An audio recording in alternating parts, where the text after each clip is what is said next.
पवित्रता का हृदय कुंज में ऐसा पुष्प खिला, जिसकी सुगंध से जीवन में सुख ही सुख मिला।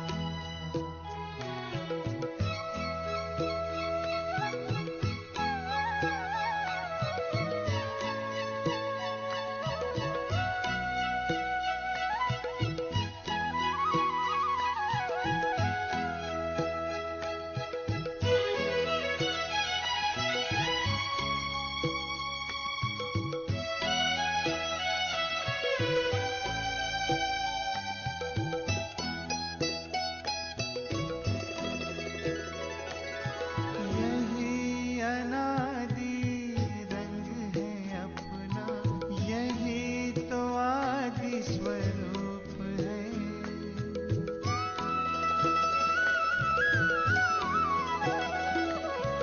यही अनादि रंग है अपना, यही तो आदि स्वरूप है। इसी में शांति की छाया है, इसी में सुख की धूप है। कल्प कल्प के भाग्य भवन की ये आधारशिला, जिसकी सुगंध से जीवन में सुख ही सुख मिला, जिसकी सुगंध से जीवन में सुख ही सुख मिला।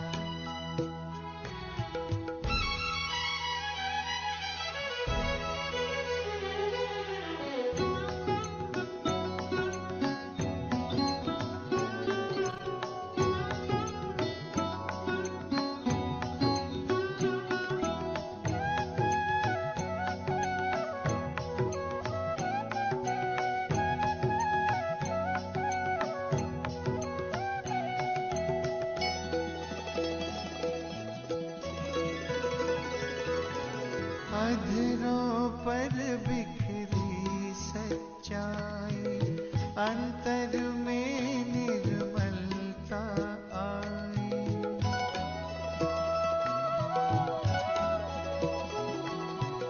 अधरों पर बिखरी सच्चाई, अंतर में निर्मलता आई।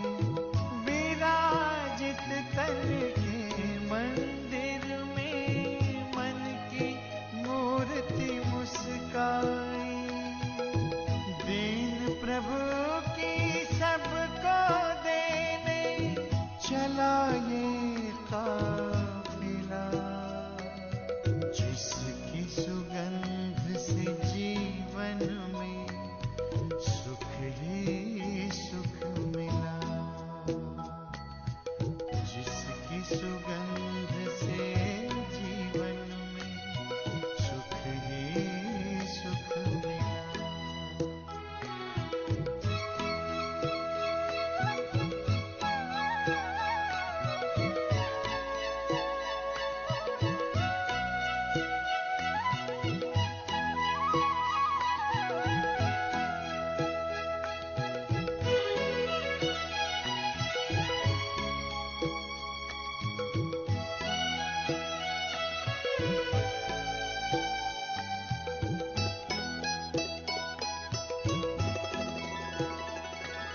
निश्चय ने निश्चिंत किया, निश्चित विजय हमारी।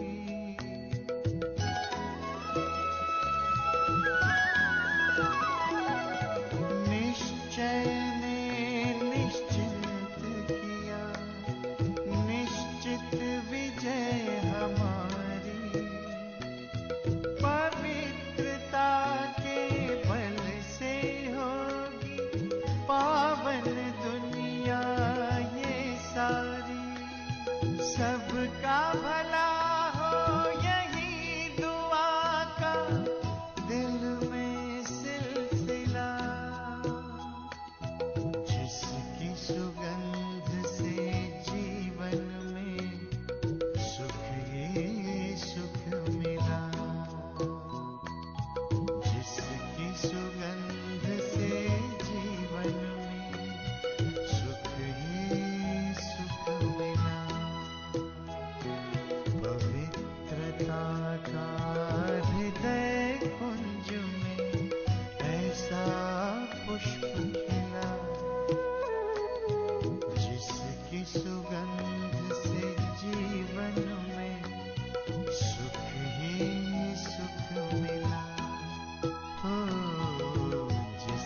सुगंध से जीवन में सुख ही सुख मिला। जिसकी सुगंध से जीवन में सुख ही सुख मिला। ओम शांति। अज ॿुधतासीं मिठड़े बाबन जी मिठड़ी वाणी 25 मार्च 2026 जा बाबा जा मिठड़ा महावाक्य आहिनि। जीअं कल्ह जी मुरली में भी बाबा ने चयईं कि कमल जे गुल वांगुर पवित्र ठहिणो आहे, त अॼु जी भी सॼी मुरली में बाबा ने पवित्र ठहिण जूं अलॻि अलॻि युक्तियूं ॿुधायूं अथई। ॿुधतासीं बाबा जा मिठड़ा महावाक्य। बाबा चवनि था, मिठड़ा ॿारो जी बाबा, तव्हां महावीर आहियो, तव्हांखे माया जे तूफ़ान को न ड्रिजणो अथव। हिकु त बाबा जे सिवाय ॿी कोई भी परवाह न करे पवित्र ज़रूर ठहिणो अथव। बाबा छा था चवनि? बाबा असांखे यादि था ॾियाइनि कि तव्हां महावीर आहियो, शक्तिशाली आहियो, बलवान आहियो, ऐं जेके माया जा तूफ़ान था अचनि उन को ॾकणो कान्हे। हिकु बाबा जे सिवाय कंहिंजी भी परवाह न करणी आहे, पर पवित्र ज़रूर ठहिणो आहे। परवाह छा जे लाइ था चवनि बाबा? कि पवित्र ठहिण जे लाइ ॿिए कंहिंजी भी परवाह न करणी आहे, उन में ॾकणो कान्हे पवित्र ठहिण में। छो त बाबा जी श्रीमत आहे त थोड़ा सा पेपर ईंदा, परीक्षाऊं ईंदियूं, लेकिन जरूर पास थी वेंदासीं। प्रश्न पुछनि था बाबा, ॿारनि में कहिड़ी हिम्मत ठही रहे त ॾाढो ऊंचो पद था पाए सघनि? ॿार अहिड़ी कहिड़ी हिम्मत करे त पद ऊंचो सुठो पद था पाए सघनि सतयुग में?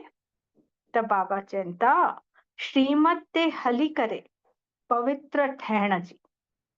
श्रीमत ते, बाबा जी श्रीमत के फॉलो करे पवित्र ठहींदासीं त ऊंचो पद मिलंदो।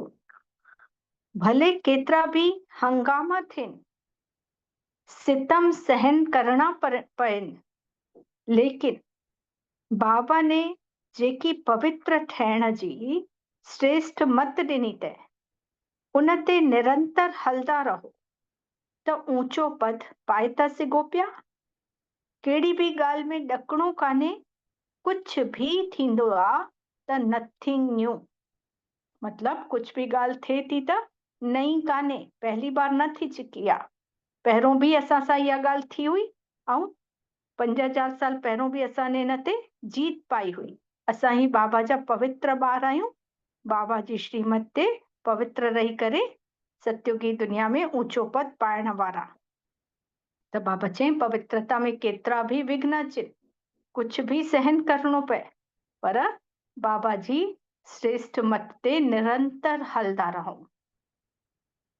अॼु जो गीत आहे, भोलेनाथ को निरालो ॿियो कोई न, ॿियो कोई कान्हे, बिगड़ी के ठाहिण वारो ॿियो कोई कान्हे। ओम शांति। इहो आहे भक्ति मार्ग वारनि जो गीत। ज्ञान मार्ग में त गीत आदि हलाइण जी कोई ज़रूरत कान्हे, छो त ॻायल आहे न कि बाबा साही असांखे बेहद जो वरसो मिलंदो आहे। वो भक्ति गीत वारा ढोल वॼाईंदा आहिनि, गाना ॻाईंदा आहिनि, भॼन ॻाईंदा आहिनि, त कंडरस आहे। बाबा चवनि था असांजे ज्ञान में त छा आहे, बाबा जे ज्ञान में शांति सां वेही करे बाबा खे यादि करणो आहे, वरसो बाबा ॾियनि था पिया। अधिकारी आत्माऊं थियासीं असां बाबा जूं। त हे सभु भक्ति मार्ग जी रस्म रिवाज आहे, उहा ज्ञान मार्ग में कान्हे। ॿार कविता भी ठाहिनि था ऐं ॿियनि खे ॿुधाइनि था, त उन जो भी अर्थ जेसी ताईं तव्हां न सम्झायो तेसी ताईं कोई सम्झी न सघे। बाबा जी मुरली भी जेसि तक 7 ॾींहंनि जो कोई ज्ञान नथो खणे त नथी सम्झ में अचे न। हाणे तव्हां ॿारनि खे बाबा मिलियो आहे त ख़ुशी जो पारो चढ़णु खपेव न। बाबा ने ही 84 जन्मनि जे चक्र जो नॉलेज भी ॿुधायो अथई। 84 जन्मनि जे चक्रनि जो कीअं कीअं असां सतयुग में 8, त्रेता में 12, वरी द्वापर में 21, कलयुग में 42 और हिकु जन्म संगम युग जो। त कीअं 84 जन्मनि जे चक्र जो नॉलेज भी ॿुधायो अथई। त ख़ुशी थियणु खपे न। हाणे असां स्वदर्शन चक्रधारी ठहिया आहियूं। स्वयं जो दर्शन करणु सिखी वियासीं। त बाबा को भी विष्णुपुरी जो वरसो वठूं था पिया न। पुरुषार्थ करे जॾहिं सतयुग में अचूं था त बाबा चवनि था लक्ष्मी नारायण मिली करे विष्णु, ॿई मिली करे बाबा चए विष्णु जो स्वरूप था ठहिनि पिया। सतयुग में असां भी लक्ष्मी नारायण जो कंबाइंड स्वरूप गृहस्थ जीवन जींदासीं। त निश्चय बुद्धि ही विजयंती, जंहिंजो बाबा जे मथां पूरो निश्चय आहे उहो ही ॿार जीतदो, विजय पाईंदो। जंहिंखे निश्चय हूंदो उहो ही सतयुग में वेंदो, ॿिया माण्हू न वेंदा। बाबा चवनि था जंहिंखे निश्चय हूंदो उहो ई आत्माऊं सतयुग में वेंदियूं। त ॿारनि खे त सदैव ख़ुशी रहणु खपे न। फॉलो फादर, बाबा के ही फॉलो करणो आहे। जीअं ब्रह्मा बाबा हलिया उअं ई उन्हनि खे ॾिसी करे असां ॿारनि खे भी हलणो आहे ऐं यादि शिव बाबा खे करणो आहे। त ॿार ॼाणनि था निराकार शिव बाबा ने जॾहिं इन में प्रवेश कयईं त ॾाढा हंगामा थिया। निराकार शिव बाबा जॾहिं दादा लेखराज जे तन में प्रवेश कयईं, उहा पतित आत्मा ऐं उहा भी जॾहिं पवित्र ठही ऐं वरी पवित्रता जो ज्ञान ॿियनि खे ॾिनई, तॾहिं बाबा चवनि था ॾाढा हंगामा थिया न। जॾहिं भेनरूं आयूं शुरू में माताऊं आयूं ज्ञान में, त उहे घर वञी करे पवित्र थियण जी ॻाल्हि चवणु लॻूं। त उन पवित्रता ते ई वॾो हंगामो थियो, ॾाढा झगड़ा थिया। ॿार वॾा थींदा आहिनि त चवंदा आहिनि जल्दी शादी कयो, शादी बग़ैर कीअं कमु हलंदो। भले माण्हू गीता पढ़नि था परंतु उन सां सम्झनि त कुझु भी नथा न। सभिनि को जास्ती बाबा के अभ्यास हुयो गीता पढ़ण जो।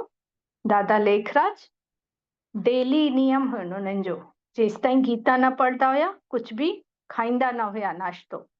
ऐं बाबा सफ़र में भी वेंदा हुया त ज़रूर गीता जो पाठ कंदा ई हुया। हिकु ॾींहुं भी गीता पढ़ण मिस न कंदा हुया। जॾहिं पतो पयुनि कि गीता जो भॻवान शिव आहे त नशो ही चढ़ी वयुनि कि असां त विश्व जा मालिक ठहींदासीं। ब्रह्मा बाबा खे इहो नशो चढ़ियोसि कि गीता जो भॻवान शिव आहे त विश्व जो मालिक भी असांखे ई ठाहींदो। इहो त शिव भॻवान वाच आहे न। वरी पवित्रता ते भी हंगामो थियो। इन में त बहादुरी खपे न। शुरू में सभिनि जे मथां विघ्न ईंदा आहिनि पवित्रता धारण करण में। त बाबा चवनि था हिन में भी बहादुरी खपे। तव्हां आहियो ही महावीर महावीरनी, बाबा ने अॼु टाइटल ॾिनो अथई कि तव्हां ॿार आहियो ही महावीर। महावीर कंहिंखे चवंदा आहियूं, हनुमान खे, जेको शक्तिशाली आहे।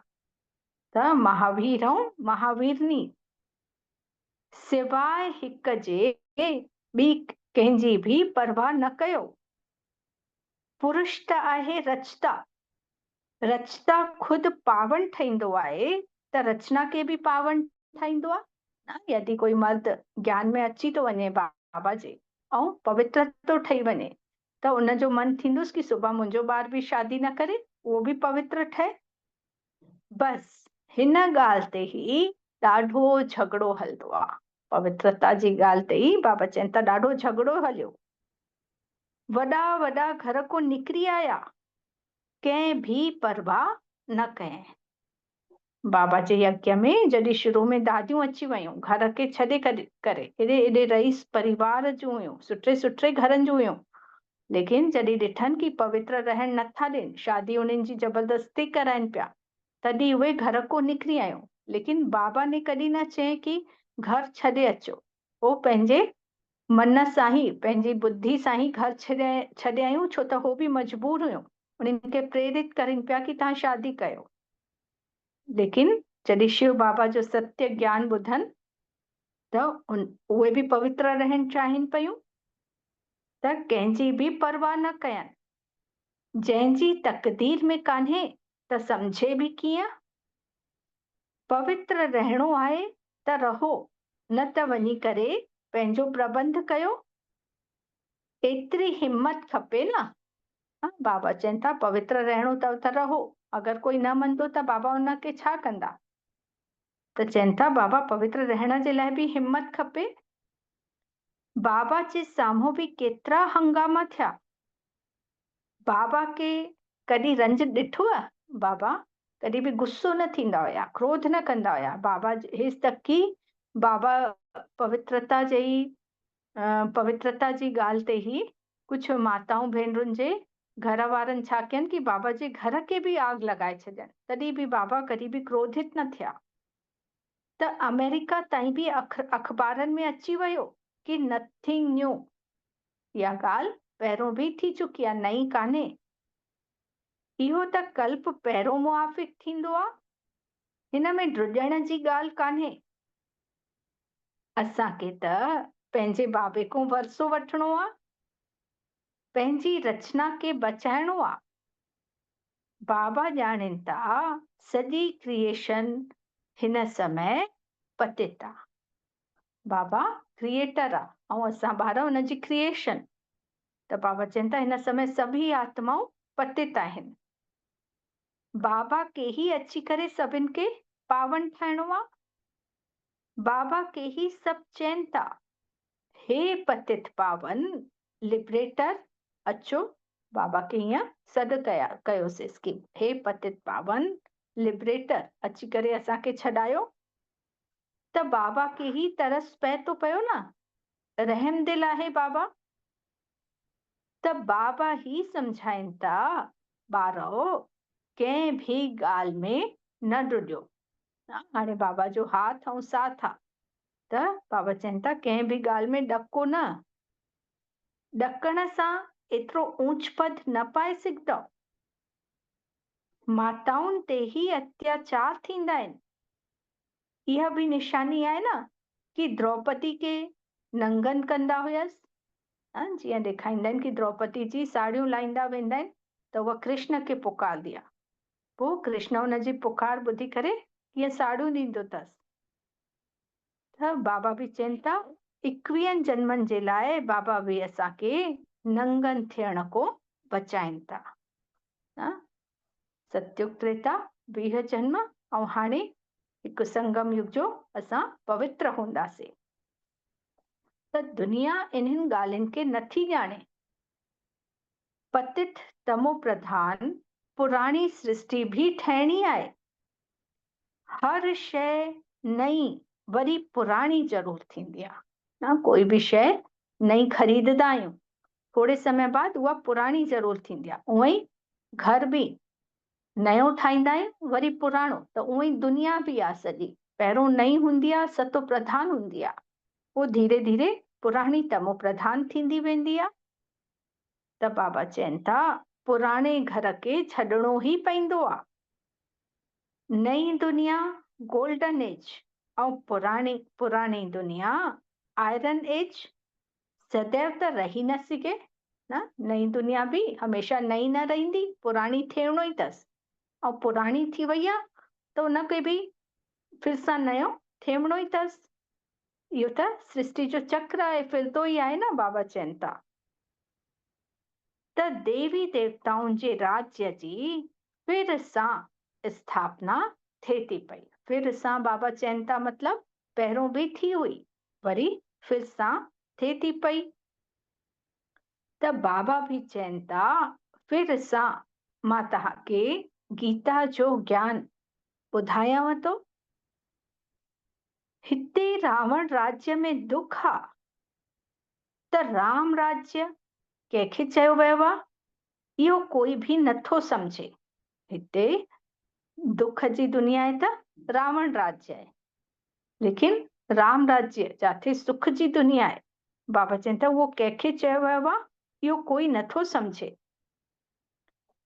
बाबा ही चवनि था कि मां स्वर्ग अथवा राम राज्य स्थापन करण आयो आहियां।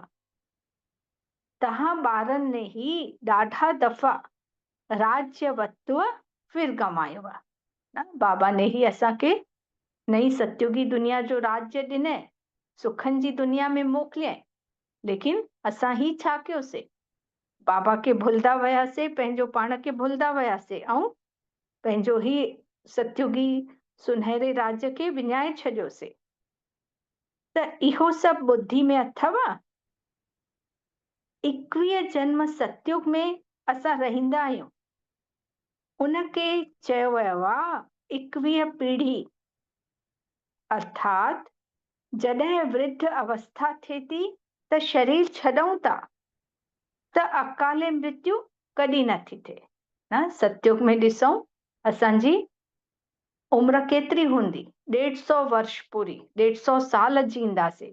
ऐं जीअं हाणे छा थो थिए, पुराणी दुनिया आहे तमो प्रधान, त कोई त ॿार बि गुज़ारे था वञनि पिया, अकाले मृत्यु थी वञे। त बाबा चवनि था सत्युग में अहिड़ी अकाले मृत्यु बि न थींदी, पंहिंजे इच्छा सां शरीर छॾंदासीं, उते 150 वर्ष जी आयु जींदासीं। हाणे तव्हां जीअं त्रिकालदर्शी ठही विया आहियो, तव्हां ॼाणो था शिव बाबा केरु आहे। शिव जा मंदिर भी ॾाढा ठतल आहिनि, मूर्तियूं त घर में भी रखी सघंदा आहियो न, परंतु भक्ति मार्ग जी भी ड्रामा में नूंद आहे। बुद्धि सां कम वठो बाबा चवनि था। श्री कृष्ण जी या शिव जी मूर्ति घर में भी रखी सघंदा आहियो, चीज त हिकिड़ी ई आहे न, वरी एतिरो दूर दूर छो वेंदा आहियो। भक्ति मार्ग वारनि जे लाइ चवनि था बाबा कि घर में भी मूर्ति रखी था सघनि, लेकिन तीर्थ स्थाननि ते एॾो परे परे वेंदा आहिनि त एतिरो दूर दूर छो वेंदा आहिनि। बाबा चवनि था छा उन्हनि जे पास छा एतिरो दूर वञण सां उन्हनि खे श्री कृष्णपुरी जो वरसो मिलंदो? एतिरो दूर जो तीर्थनि ते वेंदा आहिनि त छा हो श्री कृष्ण वांगुरु ठही सघंदा? पुछनि था बाबा। हाणे तव्हां ॼाणो था जन्म जन्मांतर सां भक्ति कंदा आयासीं त रावण राज्य जो भी भभको ॾिसो केतिरो आहे न। हर तरफ़ माया जो भभको आहे, चमकीली दुनिया आहे, उन में ही बुद्धि फिरी थी वञे माण्हुनि जी। त बाबा चवनि था इहो त पिछाड़ी जो भभको अथव। राम राज्य त सत्युग में हुयो न, उते विमान आदि सब हुया, फिर ये गुम थिया। सत्युग में भी विमान आदि हुया, पुष्पक विमान जेको ॾेखारींदा आहिनि न उॾण वारो, ये सभु हुया सत्युग में। बाबा चवनि था वरी कीअं गुम थिया। वरी हाणे हिन समय सभु निकिता आहिनि, हाणे 100 साल खनि थिया आहिनि, साइंस जो आविष्कार थियो त हाणे वरी वैज्ञानिक ने वरी सां प्लेन ठाता अथई, उॾण काॾे वञूं था फॉरेन वॉरेन त प्लेन में था वञूं। बाबा चवनि था हाणे इहे सभु सिखनि था, जेके सिखण वारा आहिनि उहे ही फिर संस्कार खणी वेंदा। जेके मनुष्य आत्माऊं हाणे प्लेन वग़ैरह ठाहिनि थियूं या साइंस जा कोई भी साधन ठाहिनि था, वरी उहे ई आत्माऊं बाबा चवनि था सत्युग में ईंदियूं ऐं वरी उते फिर सां ठाहींदियूं इहे प्लेन पुष्पक विमान। त इहे भविष्य में तव्हांखे सुख ॾियण वारियूं चीजूं आहिनि ऐं इहा साइंस वरी तव्हांखे कमु ईंदव। हाणे इहो साइंस दुख जे लाइ आहे, फिर उते सुख जे लाइ थींदो। इहो ही साइंस जेको आविष्कार था करनि, चाहे मोबाइल हुजे, चाहे प्लेन हुजे या कहिड़ी भी शइ हुजे, त हाणे छो त कलयुगी दुनिया आहे त इहे असांखे दुख बि ॾींदा। मोबाइल बि ॾिसूं त कॾहिं कॾहिं फाटी थी पए त नुक़सान थो थिए, ऐं प्लेन त क्रैश थी थो वञे त केतिरा ई माण्हू गुज़ारे था वञनि, त दुख बि ॾींदो। लेकिन इहे ई चीजूं बाबा चवनि था जॾहिं सतयुग में वेंदासीं त सुख ई सुख ॾींदियूं, तंहिं महिल दुख न ॾींदियूं। हाणे स्थापना थिए थी पई त बाबा नई दुनिया जे लाइ राजधानी स्थापन करनि था पिया, त तव्हां ॿारनि खे महावीर ठहिणो अथव। नई दुनिया जी स्थापना जे लाइ बाबा खे बि ॿार खपेसि न, बाबा अकेलो त न कंदो, त कहिड़ा ॿार खपेसि? पवित्र ॿार। त बाबा चवनि था तव्हां ॿार ई महावीर आहियो। दुनिया में इहो कोई थोड़ी थो ॼाणे कि भॻवान आयल आहे। बाबा चवनि था गृहस्थ व्यवहार में रहते कमल गुल वांगुर पवित्र रहो, त हिन में ॾकण जी ॻाल्हि कान अथव। करके गारियूं ॾींदा त गारियूं त हिन खे बि ॾाढियूं मिलियूं न, पवित्र रहंदासीं त छा कंदा घर वारा? ज्यादा से ज्यादा गारियूं ॾींदा। त बाबा चवनि था गारियूं त कंहिंखे मिलियूं? ब्रह्मा बाबा खे बि मिलियूं हुयूं, त गारियूं त हिन खे बि ॾाढियूं मिलियूं। श्री कृष्ण ने बि गारियूं खाधे, ईअं ॾेखारींदा आहिनि। हाणे श्री कृष्ण त गारियूं खाई नथो सघे न, शास्त्रनि में ईअं ॾेखारनि न कि कृष्ण ने लटा चुराए वरितई त गारियूं खाधे। त बाबा चवनि था कि उहो त सतयुग जो पहिरों प्रिंस, उहो छो गारियूं खाईंदो? गारियूं त कलयुग में खाईंदा आहियूं। तव्हांजो रूप जेको हाणे आहे फिर कल्प जे बाद इहो ई हूंदव। हाणे जेके फीचर्स आहिनि, जेको रूप मिलियल आहे, बाबा चवनि था कल्प बाद यानी 5000 वर्ष जे बाद सेम अहिड़ो ई रंग रूप मिलंदो असांखे। विच में कॾहिं बि नथो थी सघे न, रूप बि मटंदो आहे न, हर जेको जन्म वठंदासीं रूप देश काल सभु कुझु मटंदो आहे। त बाबा चवनि था कि इहो रूप रंग जेको हाणे आहे उहो ॿिए कंहिं जन्म में न मिलंदो, लेकिन 5000 वर्ष जे बाद इहो ई मिलंदो। जन्म बाई जन्म फीचर्स बदलदा वेंदा आहिनि, त इहो ड्रामा ठतल आहे। 84 जन्मनि में जेके फीचर्स वारा जन्म वरितासीं उहे ई वठंदासीं न। 84 जन्म में जेके जेके असांजा फीचर्स हुया सेम उहे ई हूंदा। हाणे तव्हां ॼाणो था इहे ई फीचर्स बदिली करे ॿिए जन्म में इहे ई लक्ष्मी नारायण जा फीचर्स थी वेंदा। असांजा ई इहे फीचर्स बदिली करे असांजो ही रूप रंग बदिली करे कीअं थी वेंदासीं? लक्ष्मी नारायण वांगुरु थी वेंदासीं। त बाबा चवनि था हाणे तव्हांजी बुद्धि जो तालो खुली वियो अथव। इहा अथव नई ॻाल्हि न। पहिरों बुद्धि कीअं हुई? पत्थर बुद्धि, ऐं बाबा ने अची करे पारस बुद्धि ठाहे छॾियईं, ज्ञान जो भंडार ॾेई छॾियईं। त असांजे में जेको गोदरेज जो तालो लॻल हुयो बुद्धि खे, उहा भॻवान जी रेस जीअं ई गॉड जी रेस पई त अची करे खुली वियो आहे उहो तालो। त बाबा चवनि था इहा त अथव नई ॻाल्हि। बाबो बि नयो त ॻाल्हियूं बि नयूं। इहे ॻाल्हियूं त कंहिंजी सम्झ में जल्दी नथियूं अचनि पियूं। जॾहिं तक़दीर में हूंदो आहे तॾहिं त कुझु सम्झी थो सघे। बाक़ी महावीर उनखे चयो वियो आहे जो केतिरा बि तूफ़ान अचनि त हिले न, अंगद वांगुरु अचल अडोल। महावीर कंहिंखे चए बाबा केतिरा बि तूफ़ान अचनि त उहो हिले ई न। त बाबा चवनि था हाणे त उहा अवस्था थी नथी सघे, लेकिन लास्ट में थींदी ज़रूर। महावीर कंहिं तूफ़ाननि को न ॾकदा, त उहा अवस्था पिछाड़ी में थियणी आहे। इन जे लाइ ॻायल आहे न कि अतींद्रिय सुख पुछणो आहे त गोप गोपिन को पुछो। बाबा भी आयल आहिनि तव्हां ॿारनि खे स्वर्ग जे लायक ठाहिण जे लाइ कल्प पहिरों वांगुरु जीअं नर्क जो विनाश थियो उएं ही थींदो। ऐं सतयुग में त हिकु ही धर्म हूंदो।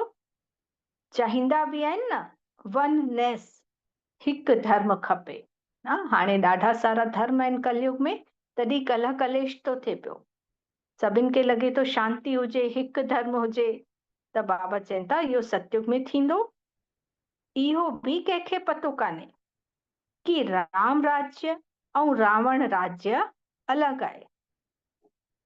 हाणे बाबा में पूरो निश्चय आहे त श्रीमत ते हलणो पए। हर हिक जी नब्ज ॾिसी करे बाबा वरी ओड़ी राय बि ॾींदा आहिनि। बाबा ने बि ॿारनि खे चयनि अगरि शादी करणी अथव त वञी करे कयो। बाबा चवनि था हर हिक जी नब्ज ॾिसी करे राय ॾींदो आहे। कोई ॿार बाबा को पुछण आयसि कि बाबा घर वारा चवनि था शादी कयां, त बाबा सम्झी विया कि हिनखे बि मन अथसि शादी करण जो। त बाबा चवनि था वञी करे कयो। ॾाढा मित्र संबंधी आदि वेठा आहिनि त उन्हनि जी शादी कराए छॾंदा आहिनि। वरी कोई न कोई निकिरी थो पए त हर हिक जी नब्ज ॾिसी करे बाबा राय ॾींदा आहिनि। पुछंदा आहिनि बाबा इहा हालत आहे लेकिन असां पवित्र रहण चाहियूं था ऐं पवित्र रहण चाहियूं था त असांजा घर वारा असांखे घर मां निकारनि था, त हाणे छा कयूं? त बाबा हुनजो आंसर था ॾियनि, अरे इहो बि पुछो था कि पवित्र रहणो आहे, अगरि नथा रही सघो त वञी करे शादी कयो।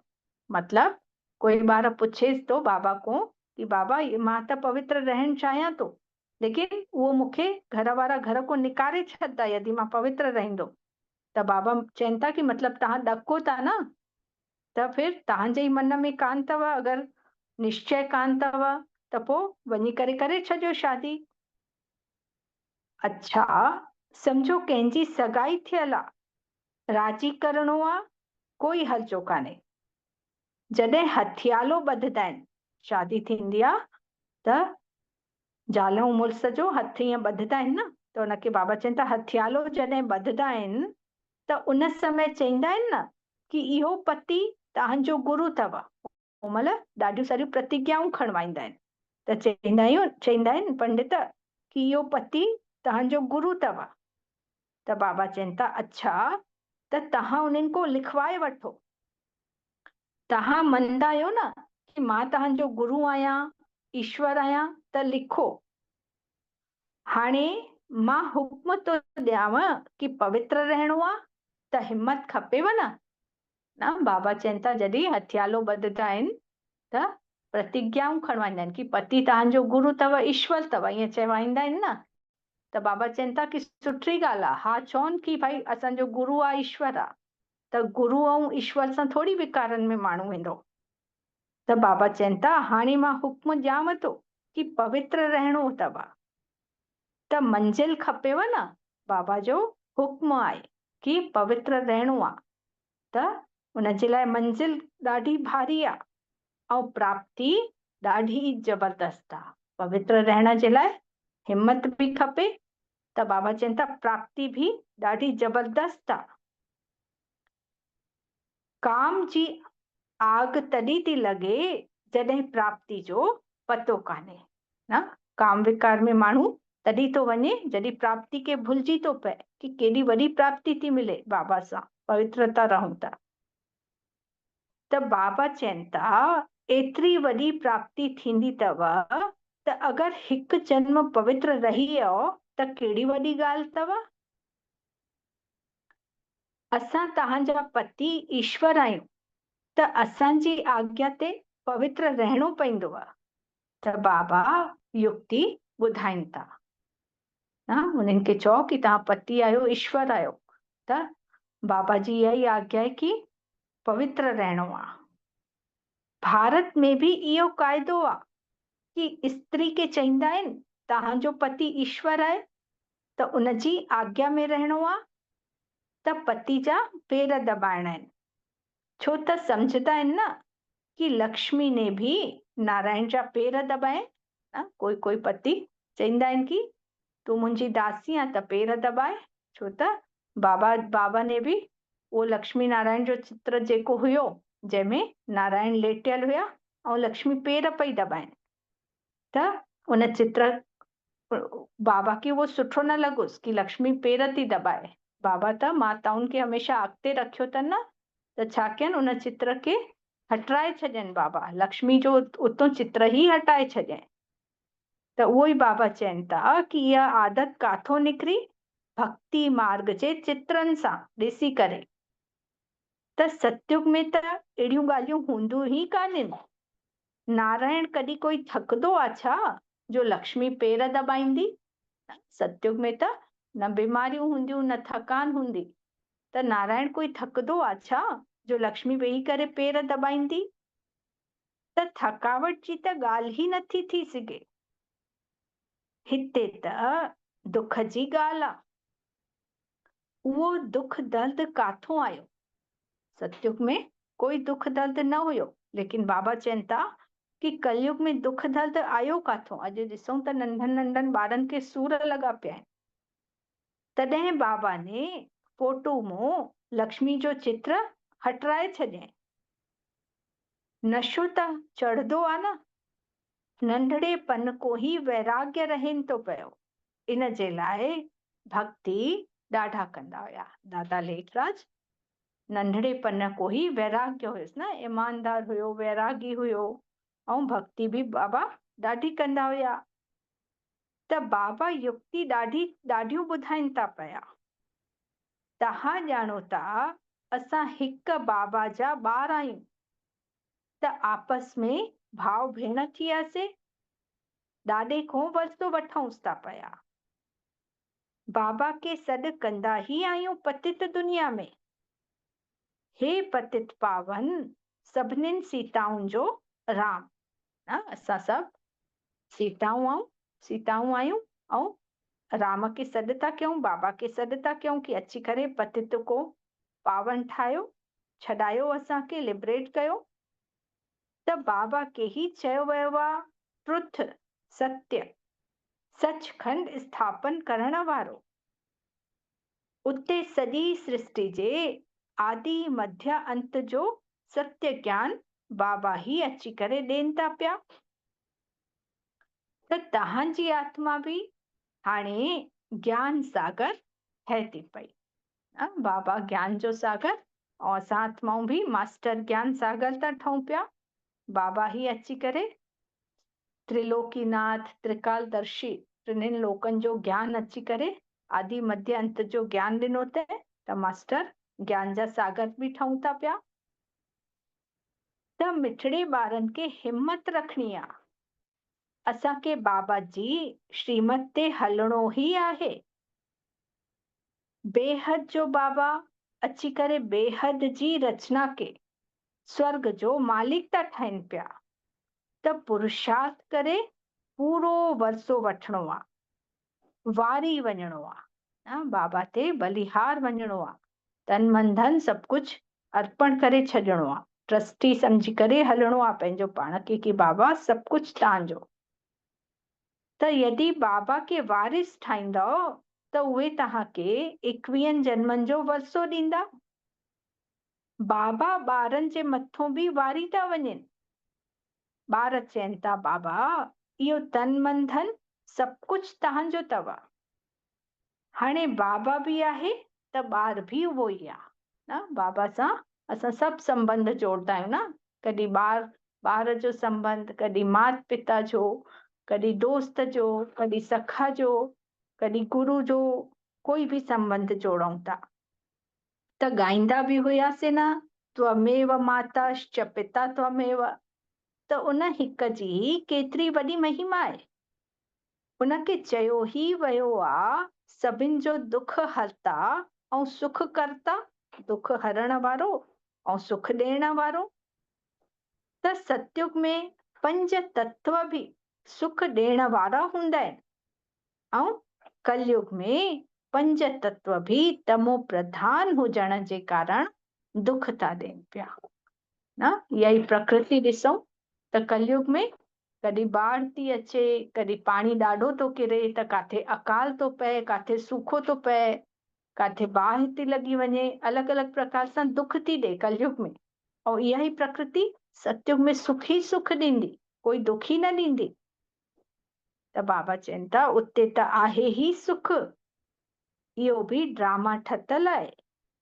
तव्हां ॼाणो था उहे ही 5000 साल पहिरों वारी इहा लड़ाई आहे। हाणे स्वर्ग जी स्थापना थी थिए त ॿारनि खे सदैव ख़ुशी में रहणो आहे। भगवान ने तव्हांखे गोद वरितो अथई त तव्हां ॿारनि खे बाबा श्रृंगारनि बि था ऐं पढ़ाइनि बि था। बाबा असांखे ब्रह्मा मुख वंशावली, ब्रह्मा द्वारा गोद वरितल ॿार आहियूं असां, त बाबा असांखे ज्ञान ऐं योग सां श्रृंगारनि बि था, त रोज़ अची करे मिठड़ी मिठड़ी मुरली जा महावाक्य ॿुधाइनि बि था, पढ़ाइनि था। अच्छा, हाणे बाबा जो यादि प्यार स्वीकार कंदासीं। मिठड़े मिठड़े सिकी लथे ॿारनि प्रति माता पिता बाप दादा जो यादि प्यार ऐं गुड मॉर्निंग। रूहानी बाबा जी रूहानी ॿारनि खे नमस्ते, ऐं असां रूहानी ॿारनि जी बि रूहानी माता पिता बाप दादा खे यादि प्यार, गुड मॉर्निंग ऐं नमस्ते बाबा, नमस्ते मुंहिंजा मिठड़ा मालिक, नमस्ते। शुक्रिया बाबा, शुक्रिया, हर पल तव्हांजो दिल सां शुक्रिया। सार आहे सदा बाबा वांगुर हिम्मत रखणी आहे, बाबा वांगुर ठहण जी हिम्मत रखणी आहे। बाबा ते ही पूरो वारी वञिणो आहे, बलिहार वञिणो आहे बाबा ते। कंहिं बि ॻाल्हि में ॾकणो कान्हे, पर पवित्र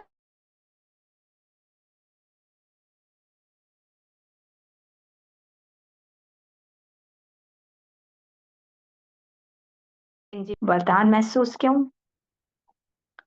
परम धाम शिव पिता निराकार ब्रह्मा जे तन में प्रवेश करे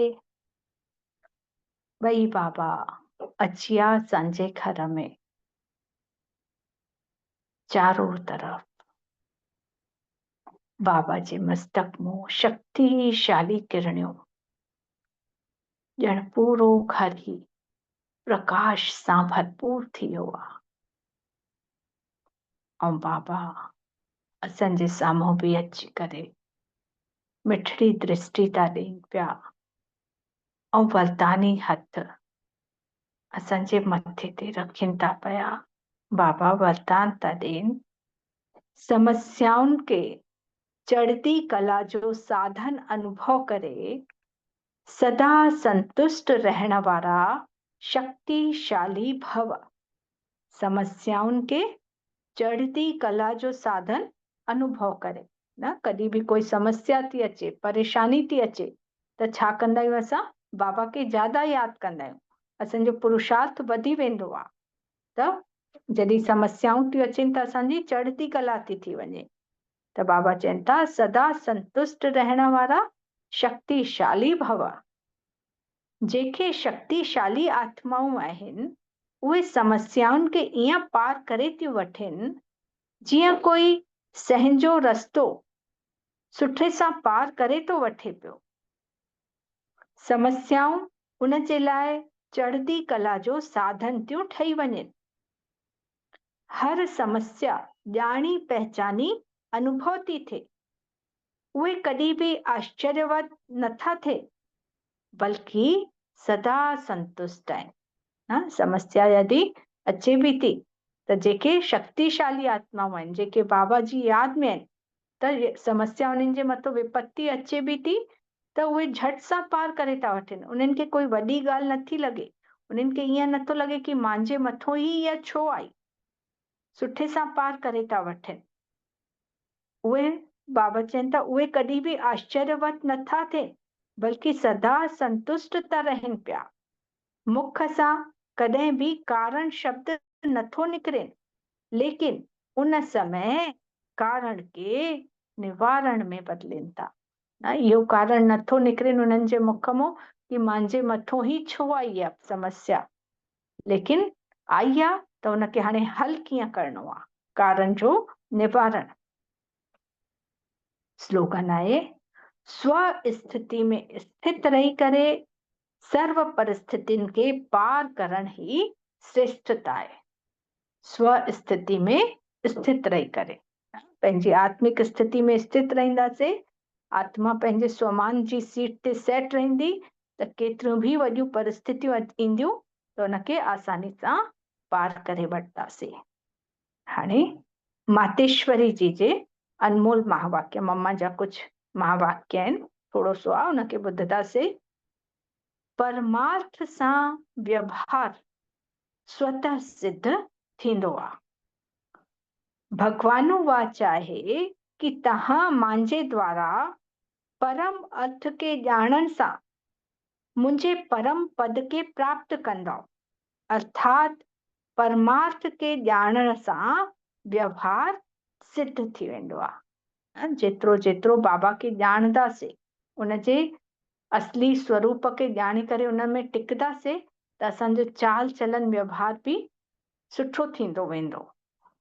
ॾिसो, देवताउनि जे अॻियां प्रकृति त चरणनि जी दासी थी करे रहे थी न, त इहे पंज तत्व सुख स्वरूप ठही करे मन इच्छित सेवा था करनि पिया न। सतयुग में असां बि हूंदासीं त बाबा चवनि था देवी देवताउनि जे अॻियां इहा पंज तत्व जी प्रकृति बि दासी ठही करे थी हले पई। उते मौसम बि बहारी आहे, न कोई बाढ़ न अकाल, सभु कुझु सुठो आहे, प्रकृति दासी थी करे हले थी।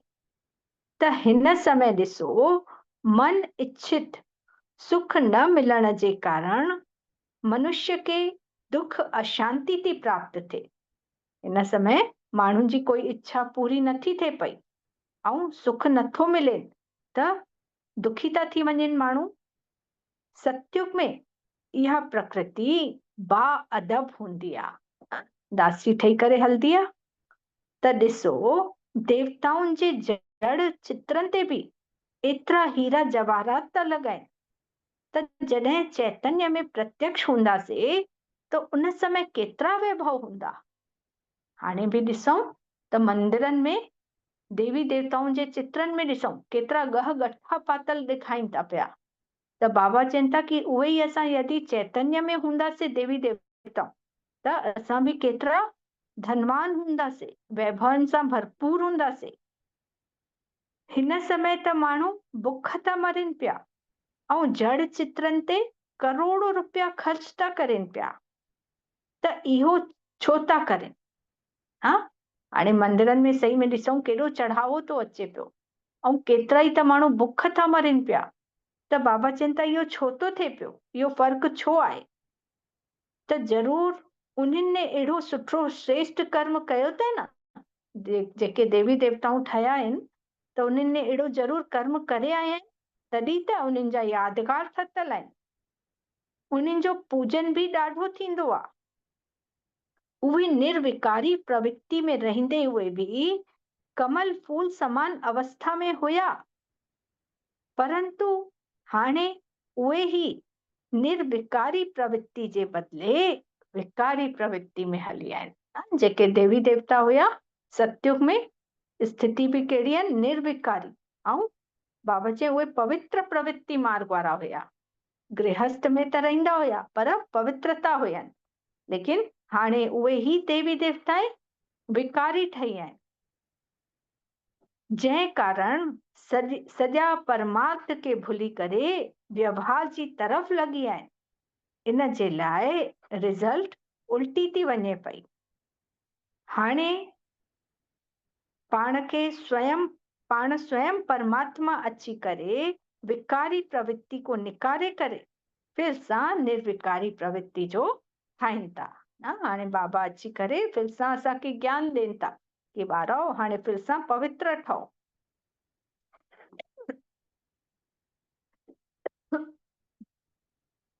जैसा पंहिंजी जीवन सदा काल जे लाइ सुखी थी वेंदी। इन जे लाइ पहिरों खपे परमार्थ ऐं पोइ व्यवहार। त परमार्थ में रहण सां ई व्यवहार ऑटोमेटिकली सिद्ध थी वेंदो आहे। परमार्थ में रहण सां ई व्यवहार ऑटोमेटिकली सिद्ध थी वेंदो आहे। ओम शांति। हाणे अव्यक्त इशारो आहे, निश्चय जे फाउंडेशन खे मजबूत करे सदा निर्भय ऐं निश्चिंत रहो। जीअं डॉक्टर पेशेंट खे पहिरों विश्वास में आणंदा आहिनि, उन्हनि खे विश्वास थी वेंदो आहे कि इहो डॉक्टर ॾाढो सुठो आहे त हिन जी दवा कमु कंदी। वैसे ही डॉक्टर केतिरो भी बढ़िया सुठी दवाई ॾे थो पियो, लेकिन अगर विश्वास कान्हे त उन जी दवा जो भी असर नथो थिए। ईअं ही रूहानी डॉक्टरी में भी अहिड़ी शक्तिशाली स्टेज हुजे जो सभिनि जो विश्वास थी वञे कि हे हिते पहुचा आहिनि त अवश्य कोई न कोई प्राप्ति हिननि खे थी हूंदनि न। जॾहिं कोई भी मानो वॾी बीमारी थी वञे, ला इलाज बीमारी, ऐं कोई डॉक्टर अची करे चए थो पियो कि मां हीअ तव्हांजी बीमारी बिल्कुलु ठीकु करे छॾंदोमांव, ऐं असां बि जॾहिं उन ते विश्वास रखी करे उन जी दवा खाऊं था, पूरो विश्वास था रखूं त सही में असां ठीकु था थी वञूं।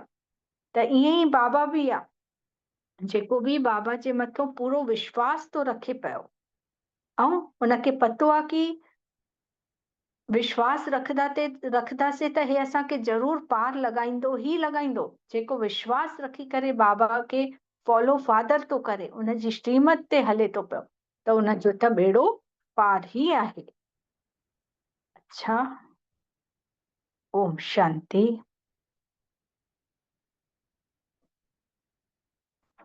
कंहिंखे कुझु न सम्झ में आयो आहे त पुछी था सघनि।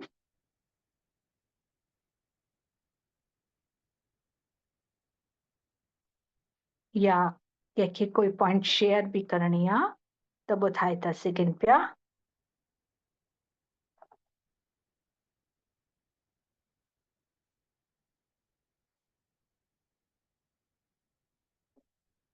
सभिनि खे सम्झ में अची वई न मुरली?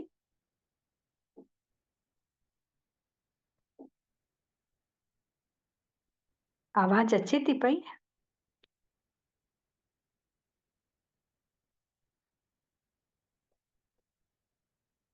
ओम शांति।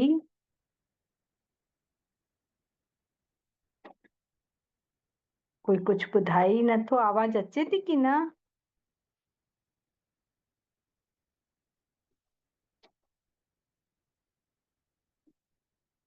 आवाज अचेव थी मुंहिंजी?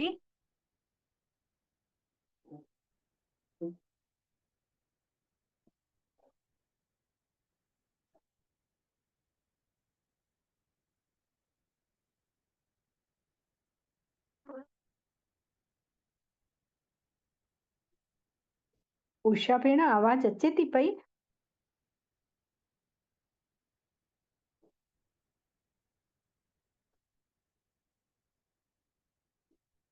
हाणे ॾिसो, म्यूट शायद हटायो आहे। म्यूट हुयो छा सभु?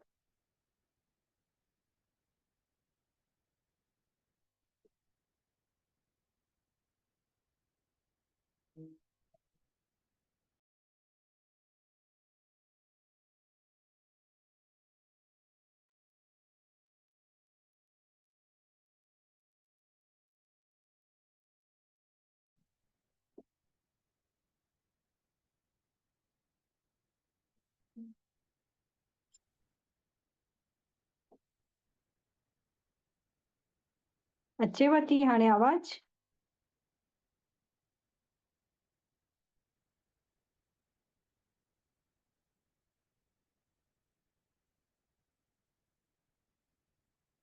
ॾिसो हाणे अनम्यूट थियो छा?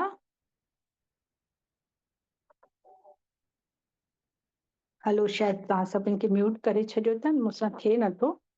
हलो ठीकु आहे।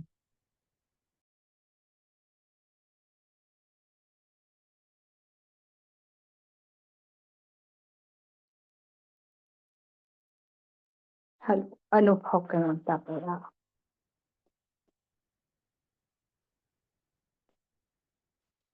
पंहिंजो पाण खे ॾिसूं। बाबा जा ॿार महावीर महावीरनियूं आत्माऊं आहियूं। ॾाढी शक्तियुनि सां भरपूर आहियूं। बाबा ने ढेर सारियूं शक्तियूं ॾिनियूं अथई। पवित्रता सां असांजो श्रृंगार करे रहिया आहिनि। परम धाम में बाबा जूं पवित्र किरणियूं ईंदियूं थियूं वञनि ऐं बाबा जी पवित्रता, बाबा जेको पवित्रता जो सागर आहे, त असां आत्माउनि में बि उहा पवित्रता जी शक्ति भरती थी वञे पई। ॾिसूं, विज़ुअलाइज़ कयूं कि परम धाम मां लाल लाल रंग जूं किरणियूं अचनि थियूं पयूं ऐं ॾाढी शक्तिशाली किरणियूं पूरी असांजी आत्मा में इहा पवित्रता जी शक्ति भरती थी वञे पई। हिक हिक कर्मेंद्री पवित्र थी थिए पई, चाहे स्थूल कर्मेंद्री चाहे सूक्ष्म कर्मेंद्रियूं। इहो पवित्रता जो प्रकाश आत्मा को जॾहिं अखियुनि में वञे थो पियो त असांजी दृष्टि बि पावन थी थींदी वञे पई। इहो ही पवित्रता जो प्रकाश जॾहिं मुख में वञे थो पियो त वाणी मधुर थी थींदी वञे पई। ऐं इहो ही पवित्रता जो प्रकाश जॾहिं कननि में वञे थो पियो त सिर्फ़ बाबा जी ॻाल्हियूं ही वणनि थियूं पयूं। ईअं ही मन, बुद्धि, संस्कार सभिनि ते जॾहिं पवित्रता जी शक्ति पए थी पई त संस्कार भी दैवी संस्कार था थींदा वञनि पिया। मां शक्तिशाली आत्मा हिन देह रूपी वस्त्रनि खे ढिलो करे उॾती थी वञा पई। हिन शरीर मां निकिरी करे मथे ही मथे उॾती थी वञा पई। परम धाम में लाल प्रकाश जी दुनिया में जाथे वो असांजो लिबरेटर, गाइड, पतित पावन, निराकार, सत्यम शिवम सुंदरम सचखंड स्थापन करण वारो मिठड़ो बाबल केतरी न महिमा कयूं सुन जी। ज्ञान जो सागर आहे। अची करे असां आत्माउनि खे भी पाण वांगुर तो ठाहे पियो। कीअं असांखे पतित पने मां छॾाए तो पियो, लिबरेट तो करे। ऐं कहिड़ी सुनहरी दुनिया में, सत्य की दुनिया में वठी तो वञे पियो।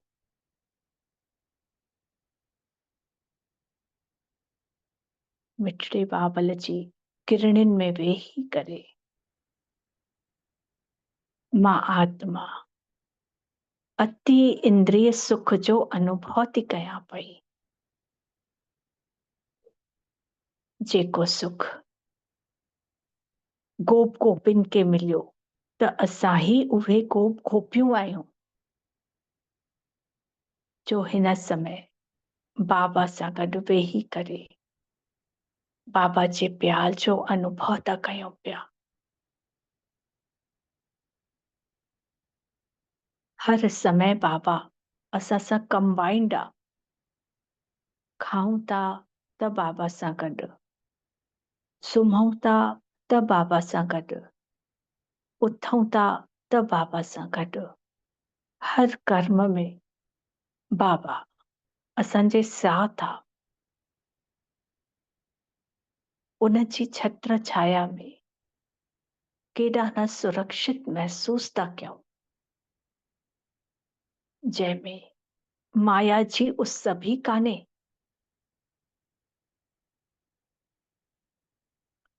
शक्तिशाली सुनहरिन किरणिन के मां आत्मा वठती थी रहां पई पंहिंजो पाण में, ऐं बाबा वांगुर मां भी शक्तिशाली ठहींदी थी वञा पई। ॾिसो पंहिंजी शक्तिशाली अवस्था के, पंहिंजी चमक के, जेकी पहिरों को ॾाढा गुना वधंदी वई आहे,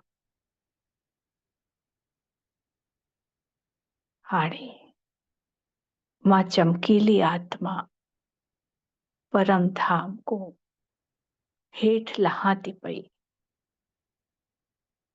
किरणियूं फैलाईंदी फैलाईंदी फरिश्ता स्वरूप में अची करे वेही था रहूं ग्लोब जे मथों,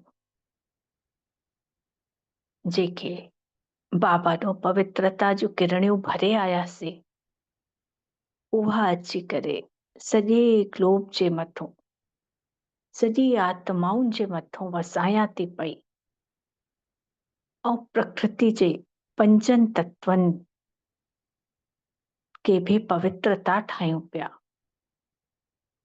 जेतिरो जेतिरो हाणे पंजनि तत्वनि खे सकाश ॾींदासीं, त इहे पंज तत्व असांखे सतयुग में सुख ही सुख ॾींदा। ॾिसूं सभिनि आत्माउनि खे इहो पवित्रता जो प्रकाश मिलंदो थो वञे पियो। हर हिक जी विकारी दृष्टि समाप्त थी वई आहे,